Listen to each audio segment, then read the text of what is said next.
So ఏపీలో SIT అయితే దర్యాప్తు పూర్తయింది కదా. అయితే సిట్టు ఇచ్చిన నివేదిక ఆధారంగా ఎన్నికల సంఘం కీలక ఆదేశాలు ఇస్తే ఏం చేద్దాం అని చెప్పేసి అటు సీఎస్తో డీజీపీ భేటీ అయితే అవ్వడం అయితే జరిగిందనమాట. సీఎస్ జవహర్ రెడ్డి గారితో డీజీపీ గారు అయితే భేటీ అయ్యారు. రాష్ట్రంలో ఎన్నికల రోజు అనంతరం జరిగిన హింసపై సిట్ నివేదికను కేంద్ర ఎన్నికల సంఘానికి పంపిన నేపథ్యంలో సీఎస్ జవహర్ రెడ్డితో డీజీపీ హరీష్ కుమార్ గుప్తా భేటీ అయ్యారు.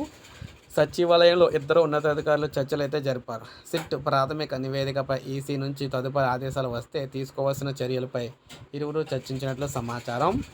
ఎన్నికల సంఘం ఆదేశాల మేరకు ఏర్పాటైన సిట్ దర్యాప్తులో పోలీసుల వైఫల్యాలు వెలుగు చూశాయి. పల్నాడు, తిరుపతి, అనంతపురం జిల్లాలో 2 రోజులుగా విస్తృతంగా పర్యటించిన సిట్ బృందాలు 6 నియోజకవర్గాల పరిధిలో తీవ్ర హింసాత్మక ఘటనలకు సంబంధించిన నమోదైన 33 కేసులను పరిశీలించాయి.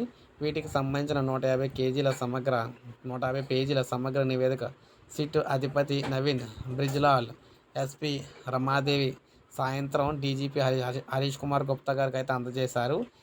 ఆయన ఈ నివేదికను ఎన్నికల సంఘానికి పంపించిన విషయం అందరికీ తెలిసిందే. దీంతో ప్రస్తుతం రాష్ట్రంలో సిట్ నివేదిక కలకలం రేపుతుంది. ఈసీ నుంచి ఎలాంటి ఆదేశాలు వస్తాయోనని పోలీస్ శాఖలో తీవ్ర చర్చ అయితే జరుగుతుందన్నమాట. సో ఈ విధంగా అత్యవసర మీటింగ్ అయితే పెట్టారు ఇద్దరు కూడా.